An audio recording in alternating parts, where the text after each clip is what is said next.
Assalamualaikum warahmatullahi wabarakatuh. Bismillah, alhamdulillah, assalatu wassalamu ala rasulillah Sayyidina wa maulana Muhammad ibn Abdillah la nabiyya ba'dah wa ala alihi wa man tabi'ah minad dunya ila qiyamah. La haula wa la quwata illa billah ma ba'du. Bismillahirrahmanirrahim. Al-aqabatu bermula ini tanjakan atau pos as-sabi'atu yang ketujuh. Wahia yaitu aqabatul hamdi, aqabah pujian, wa syukri dan aqabah syukur. Imam Ghazali membuat istilah bahwa orang yang berjalan menuju Allah itu harus melewati 7 pos atau 7 tanjakan. Nah, 7 tanjakan itu pertama itu al-ilmu wal ma'rifat. Modalnya orang beribadah itu harus punya ilmu dan mengenal Allah. Yang kedua taubat. Yang ketiga dia akan menghadapi godaan. Kalau sudah lulus menghadapi godaan dia harus menghadapi rintangan. Baru yang pos yang kelima dia akan mendapatkan pendorong, motivasi. Kemudian yang keenam, ketika seseorang telah berhasil beramal soleh pun dia harus berhati-hati karena dia akan menghadapi perusak atau pencela amal. Yang kemarin sudah panjang dan lebar kita bacakan penjelasannya, yaitu ujub dan riya. Nah, baru yang terakhir, yang ketujuh, pos yang ketujuh atau anak tangga yang ketujuh, yaitu aqabah hamdi wa syukri, puji dan syukur. Nah, kalimat puji dan syukur ini termasuk kalimat yang sering kita ucapkan.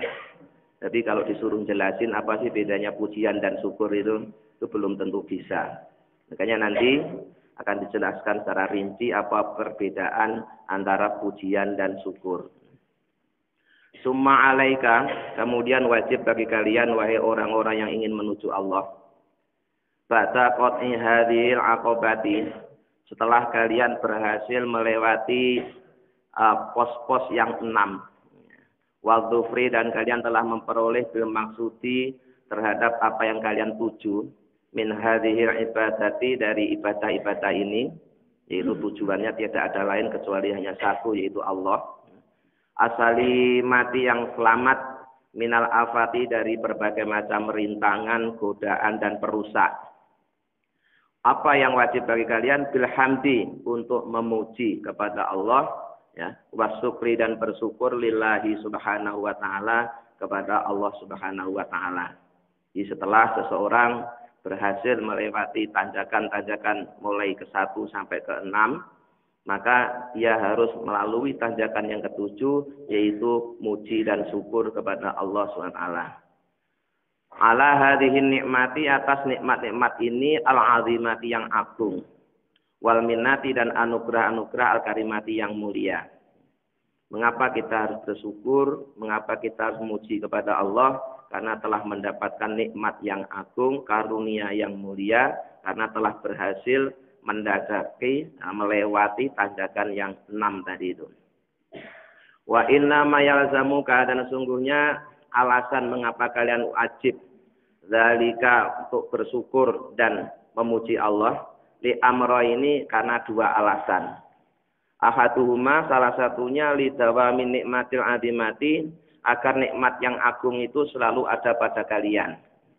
Jadi kalau ditanya mengapa kita harus bersyukur, mengapa kita harus memuji Allah, agar nikmat yang sudah kita dapatkan itu tetap ada pada kita, artinya tidak sampai hilang. Itu alasan pertama. Wasaniyan, yang kedua, li husuli ziyadati, agar kita tidak hanya bisa mempertahankan nikmat, tapi mendapat tambahan nikmat karena bersyukur. Ayatnya kan sering kita baca, la azidannakum. Jadi kalau kita pandai bersyukur, bukan hanya sekedar mendapat nikmat, tetapi nikmat itu akan ditambah lagi oleh Allah. Wa fa amma dawamu nikmati, adapun tetapnya nikmat, fali anna syukra, maka sungguhnya syukur itu qaidun ni'ami bihi, yaitu tali pengikat nikmat. Jadi ketika seseorang mampu bersyukur, itu seakan-akan dia telah mampu mengikat nikmat anugerah dari Allah tadi itu, jangan sampai lepas. Ya, agar tadumu wa tabaqo, agar nikmat itu selalu ada pada kita. Nah, sebaliknya wa bitarkihi tazulu wa tahulu. Kalau seseorang itu tidak pandai mensyukuri nikmat Allah, maka syukur nikmat itu akan hilang, ya, atau minimal akan berubah. Ya. Kalau tidak hilang akan berubah. Kenapa? Karena orang tadi tidak pandai bersyukur. Nah, supaya nikmat itu tetap ada pada kita dan bahkan bisa dapat tambahan, maka kita harus syukur. Nah, syukur itu bagaimana? Nanti ada penjelasannya sendiri. Jadi, seseorang yang pandai mensyukuri nikmat Allah, maka seakan-akan dia telah mengikat nikmat Allah itu jangan sampai lepas. Kalau dia tidak bersyukur, nikmat itu akan lepas. Kalau toh tidak lepas, akan berubah. Hal ini berdasarkan firman Allah Subhanahu wa taala, "Innallaha la yughayyiru ma biqaumin hatta yughayyiru ma bi anfusihim." Yang ini yang kemarin sudah kita bacakan pada pengajian Al-Hikam. Ya. Ada satu ayat yang terlanjur populer disalahpahami atau dipahami dengan yang kalau tidak bisa dikatakan salah, tidak tepat. Selama ini kan ayat ini dimaknai Allah tidak akan merubah nasib satu kaum sehingga kaum itu mau merubah nasibnya sendiri. Berarti seakan-akan kaum itu mampu merubah nasibnya. Dari mana dia memaknai nasib itu? Itu pasti dari akal-akalannya dia sendiri. Kenapa? Karena dalam kitab tafsir yang populer, kitab tafsir yang muktabar, yang diakui, itu di situ maknanya bukan nasib, tapi nikmat. Ya. Inna Allah, sungguhnya Allah itu la yughayyiru, tidak akan merubah nikmat di kaumin yang ada pada suatu kaum, hatta yughayyiru, sehingga si kaum itu merubah nikmat di anfusim, dengan dirinya sendiri. Di nikmat yang telah diterima oleh satu kaum itu tidak akan dirubah oleh Allah kecuali jika kaumnya itu yang merubahnya sendiri. Maksudnya merubah itu gimana? Tadi itu, kalau dia pandai mensyukuri, nikmat itu akan berubah jadi tambah. Kalau dia mengkufuri, nikmat itu berubah akan menjadi azab. Nah, maksudnya begitu. Ya, ini maksudnya berubahnya nikmat itu, kalau disyukuri nikmat itu akan bertambah. Kalau kufur sebaliknya, bukan hanya hilang tapi berubah menjadi azab. Nah, nikmat itu akan tetap jadi nikmat atau jadi azab tergantung yang menerima nikmat. Kalau yang menerima nikmat pandai bersyukur, nikmatnya akan ditambah. Kalau tidak pandai bersyukur, nikmat itu berubah menjadi azab. Maksudnya begitu. Tapi ya itu sudah terlanjur populer dimaknai nasib. Manusia mampu merubah nasibnya sendiri. Tidak bisa. Nasib manusia itu sudah Allah tetapkan ketika manusia masih ada dalam kandungan usia 4 bulan. Itu sudah ditetapkan oleh Allah. Nah, jadi manusia sekarang tinggal menjalaninya. Tinggal menjalaninya dan berusaha mohon kepada Allah akan diberikan nasib yang baik. Gitu. Tidak bisa akan merubah. Wa qala azza min qailin, dan Allah juga berfirman dalam ayat yang lain, fa kafarat bi an'umillah fa azaqaha Allah libasal ju'i wal khaufi bima kanu yasnaun. Maka penduduk itu kufur terhadap nikmat-nikmatnya Allah. Ini berarti merubah nikmat yang ada pada dirinya sendiri yang mestinya disyukuri tapi malah dikufuri. Apa akibatnya kalau mereka mengkufuri nikmat Allah? Fa'adzaqahallahu libasal ju'i, maka Allah akan merasakan kepada kaum tadi rasa lapar yang diserupakan dengan pakaian. Berarti maknanya sebagaimana pakaian itu menutup anggota tubuh, maka lapar itu juga dirasakan oleh seluruh tubuh, tidak hanya oleh perutnya. Jadi tubuh yang lain pun kena dampak dari rasa lapar. Ya. Jadi lemas, dari nggak punya tenaga, padahal aslinya ya cuma lapar saja, tapi pengaruhnya ke seluruh tubuh sebagaimana pakaian. Maka Allah mengistilahkan dengan libas salju, pakaian lapar, lapar yang diserupakan dengan pakaian. Jadi kalau orang itu tidak mensyukuri nikmat Allah, sebaliknya malah kufur pada nikmatnya Allah, maka Allah akan memberi rasa kepada si kaum tadi dengan rasa lapar, wal khaufi, dan takut, bima kanu yasnaun, yang kesemuanya itu ya, rasa lapar dan rasa takut tadi disebabkan bima kanu yasnaun, disebabkan apa yang mereka lakukan. Jadi bukan karena Allah, tapi karena dia sendiri tidak pandai mensyukuri, nikmatnya berubah jadi azab. Wa qala subhanahu wa ta'ala, dan Allah juga telah berfirman dalam ayat yang lain, ma yaf'alullahu bi'adzabikum in syakartum wa amantum. Ma yaf'alu Allahu bi'adzabikum, Allah tidak akan menyiksa kalian in syakartum, jika kalian pandai bersyukur, wa amantum, dan kalian beriman. Ini janji Allah. Allah tidak bakal menyiksa kalian kalau kalian pandai bersyukur dan kalian beriman. Kalau toh kemudian kalian disiksa itu ya penyebabnya karena kalian tidak pandai bersyukur atau tidak beriman. Jadi Allah tidak akan berbuat zalim kepada hambanya. Jadi Allah tidak berbuat zalim. Kalau toh kemudian si hambanya itu mendapat penderitaan itu ya akibat dari perbuatan dia sendiri. Wa qala Nabi sallallahu alaihi wasallam, dan Nabi Muhammad sallallahu alaihi wasallam juga pernah bersabda, innalin ni'ami awabida.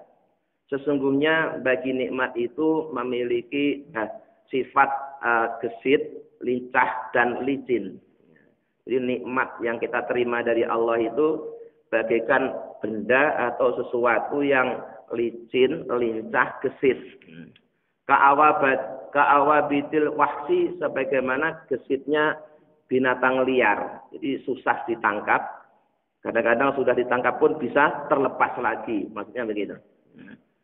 Nah, faqayyidhuha, maka ikatlah nikmat tersebut disyukri dengan syukur. Jadi kalau kepingin nikmat yang sudah ada di tangan ini tidak gampang lepas atau tidak berubah jadi azab, maka hendaklah nikmat itu diikat dengan syukur.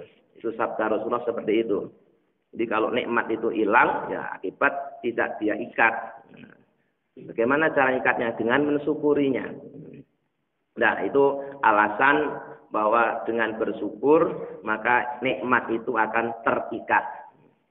Wa amma husulu ziyadati, adapun didapatkannya tambahan. Fala makana syukru, sebagaimana syukur huwa qaidul wa qaidan nikmati, yang menjadi pengikat nikmat. Fahuwa, maka syukur itu yusmiru, bisa membuahkan aziyadata, tambahan.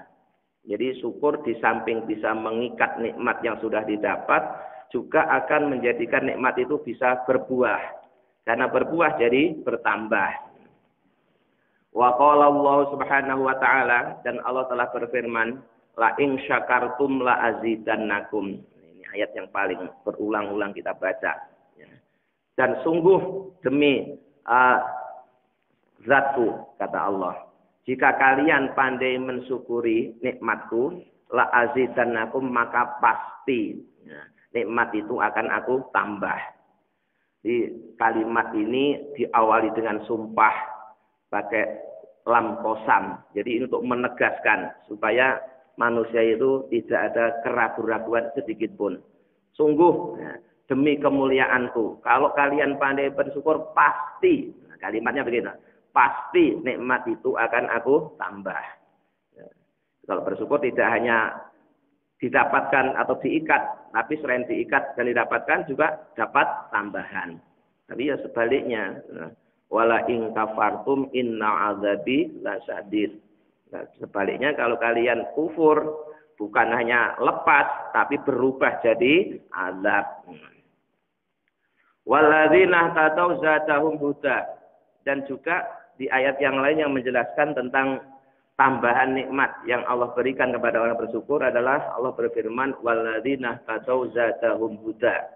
Walladzina, dan orang-orang ihtadau, yang selalu mohon bimbingan kepada Allah, zadahum, maka Allah akan menambahi kepada mereka hudan, bimbingan. Jadi kalau seseorang itu senantiasa mohon tambahan, mohon bimbingan Allah, maka bimbingan Allah itu akan ditambah sampai ke tujuan. Gitu. Jadi sebagaimana dalam surah Al-Fatihah yang kita baca minimal dalam sehari semalam itu 17 kali. Itu ada kalimat ihdinas siratal mustaqim. Ya. Bimbinglah kami ke jalan yang lurus.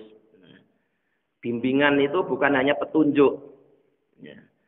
Bimbingan itu lebih dari sekedar petunjuk. Kalau petunjuk itu hanya sekedar pengarahan, terus disuruh berangkat sendiri. Atau dibawain peta. Nah, itu kalau orang itu salah membaca peta, masih tersesat. Ya. Tapi kalau bimbingan itu didampingi. Ya. Dari awal sampai ke tujuan selalu didampingi. Sehingga bisa nyampe tujuan dengan benar. Dan tepat waktu. Karena tidak bakal tersesat. Kalau orang itu selalu mohon bimbingan kepada Allah, itu Allah bimbingnya tidak hanya sampai pertengahan jalan, ya, tapi sampai ke tujuan. Jadi makanya kita itu setiap hari harus selalu mohon bimbingan kepada Allah.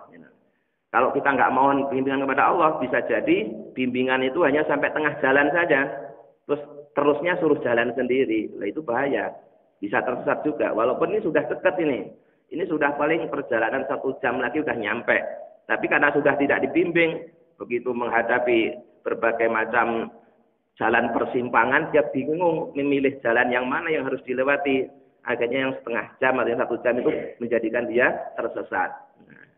Nah, supaya tidak tersesat, supaya benar-benar sampai ke tujuan, kita harus selalu mohon hidayah kepada Allah.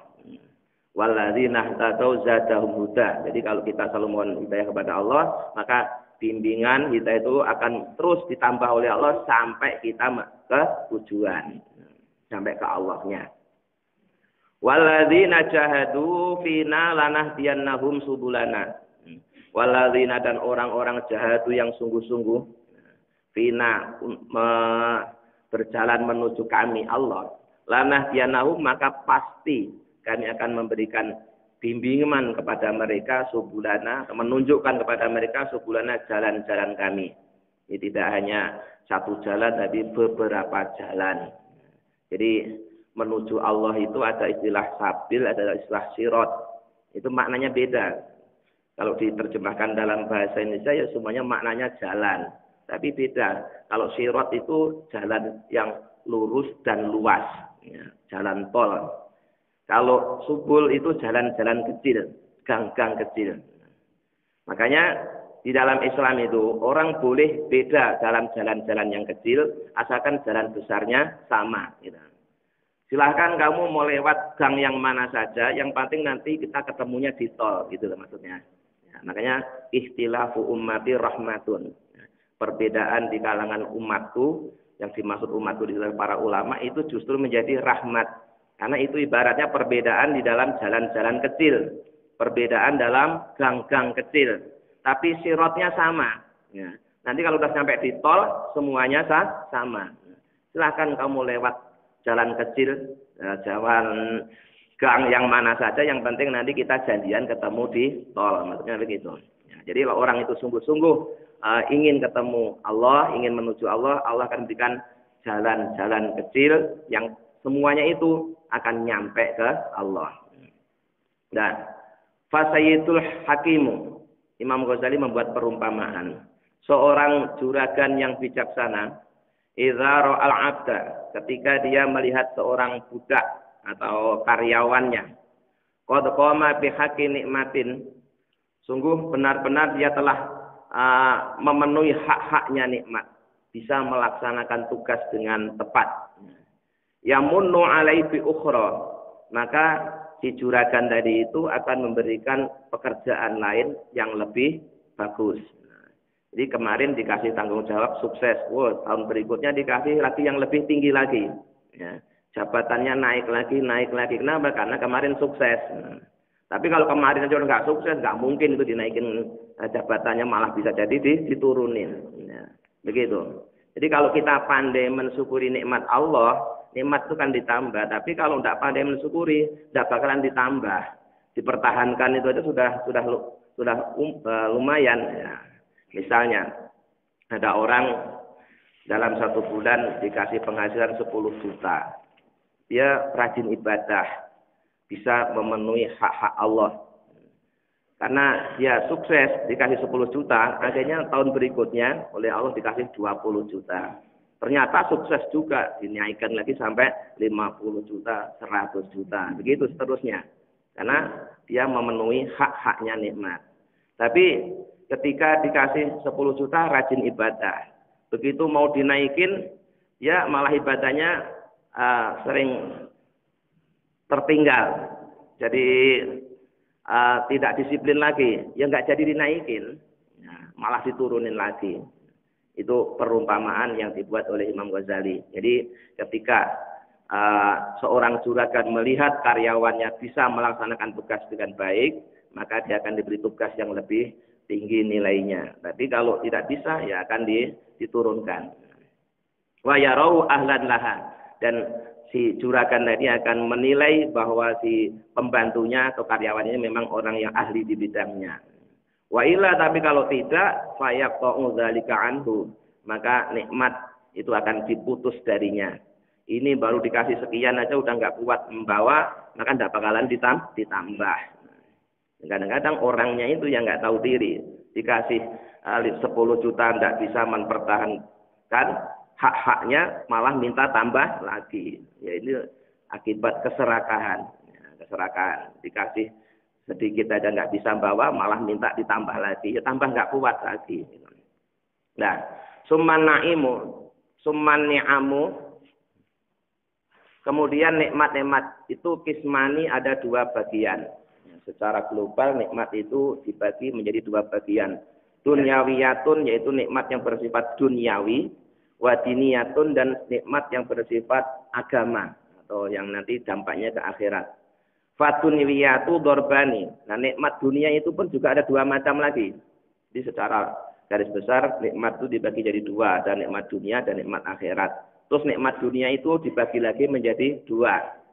Nah, dua itu apa? Nikmatun naf'in, yaitu nikmat dengan mendapatkan manfaat, wa nikmatu taf'in, dan nikmat karena telah terhindar dari bahaya. Terhindar dari bahaya itu juga bagian dari nikmat. Jadi bukan hanya dapat duit, seseorang itu dianggap dapat nikmat. Ketika dia tidak perlu mengeluarkan duit, itu juga bagian dari nikmat, gitu lah maksudnya. Fa nikmatun naf'i, maka nikmat manfaat itu an aqtoka masaliha wal manafi'ah. Contohnya adalah ketika Allah memberikan kepada kalian kemaslahatan dan beberapa manfaat. Ya. Wal manafi'u, dan manfaat-manfaat itu dorbani ada dua macam lagi. Apa manfaat itu? Ada dua macam. Yang pertama adalah al-khilqatu asaliyatu, yaitu kita diberikan oleh Allah anggota tubuh yang sempurna, fi salamatiha, yang kesemuanya bisa kita fungsikan. Ini nikmat yang harus disyukuri, ya, bahwa kita lahir ke dunia oleh Allah telah diberikan anggota tubuh yang lengkap dan semuanya bisa digunakan. Ya. Padahal semuanya ini kita tidak pernah minta. Ya. Orang tua kita juga nggak pernah minta. Tapi karena kemurahan Allah, begitu kita lahir itu sudah dikasih dua mata, ya, dikasih hidung, mulut, tangan, kaki lengkap, dan semuanya bisa difungsikan. Ini semua nikmat-nikmat Allah yang tidak pernah kita minta, tapi oleh Allah sudah dikasihkan kepada kita. Ya. Wa'afiyatiyah, dan semuanya itu dalam kondisi sehat, wa'afiyat dalam arti bisa difungsikan. Kupingnya bisa untuk mendengar, matanya bisa untuk melihat, ya. Hidungnya bisa untuk mencium, kakinya bisa pakai berjalan, tangannya bisa pakai bergerak. Semuanya ini anugerah dari Allah yang kita tidak pernah minta, sudah dikasih. Itu namanya nikmat manafi. Wal malazu, dan kemudian Allah juga memberikan nikmat rasa enak. Asahiyatu, yang membuat kita kepingin. Jadi tidak hanya panca indera, tidak ada anggota tubuh, tapi kita juga diberikan panca indera. Ya, lidah kita bisa membedakan aneka macam rasa. Rasa ini juga penting sekali, ini juga nikmat dari Allah, ya. Karena ada orang yang lidahnya masih ada, tapi sudah tidak bisa membedakan rasa. Itu ada, karena memang lagi sakit. Ya. Di semua makanan yang model apapun, kata dia adalah pahit. Itu padahal lidahnya ya masih utuh. Ya. Lidahnya masih utuh, masih ada, tapi kenapa kok semua jadi pahit? Itu berarti nikmatnya, ya, rasa, ya, atau rasa yang ada pada lidah itu dicabut oleh Allah, atau sementara ditutup oleh Allah dengan rasa pahit, semuanya jadi terasa pahit. minal mat'ami berupa makanan wal masrobi dan minuman. Di makanan dan minuman itu terasa enak itu hanya sampai di tenggorokan saja sebenarnya itu. Jadi kalau udah masuk itu sama aja itu ya. Apalagi udah keluar semuanya sama. Jadi semuanya itu sebenarnya kalau kita renungkan ya, enak itu hanya sebentar. Ya, makanan semahal apapun itu enaknya ya waktu masih di mulut. Udah ditelan masuk ke perut sama dengan yang kemarin-kemarin. Apalagi kalau sudah dibuang itu tidak ada bedanya. Itu sebenarnya cuma seperti itu. Itu gambaran bahwa nikmat yang Allah berikan di dunia itu hanya sebentar. Tidak lama. Wal malbasi dan nikmatnya senang berpakaian. Berpakaian yang indah. Wal mankahi dan nikmatnya orang menikah wa ghairiha dan yang lainnya min fawaidiha dari manfaat-manfaatnya atau faidah-faidahnya pernikahan. Nah, itu semuanya adalah disebut nikmat naf'i atau manafi. Wa nikmatu taf'i, kemudian yang disebut dengan nikmat penolakan dari bahaya, itu ansorofa ankal mafasidah, ketika Allah telah melepaskan kalian dari sesuatu yang merusak, wal madoro dan sesuatu yang membahayakan. Jadi ketika seorang diselamatkan oleh Allah dari kerusakan, diselamatkan dari kecelakaan, itu juga bagian dari nikmat. Ketika orang-orang lain pada sakit, terus kita tidak dijadikan orang yang sakit, itu juga bagian dari nikmat. Walaupun yang sakit dikasih duit untuk berobat, dan kita tidak dikasih duit tapi tidak sakit, jadi tidak perlu pakai duit, itu juga bagian dari nikmat sebenarnya. Cuma selama ini kan kita ini baru merasa dapat nikmat, kalau nikmat itu dalam bentuk pemberian. Ya, kita dikasih uang, itu baru dapat nikmat. Tapi ketika kita diselamatkan oleh Allah, itu dianggapnya bukan nikmat. Nah, itu karena kebodohan kita.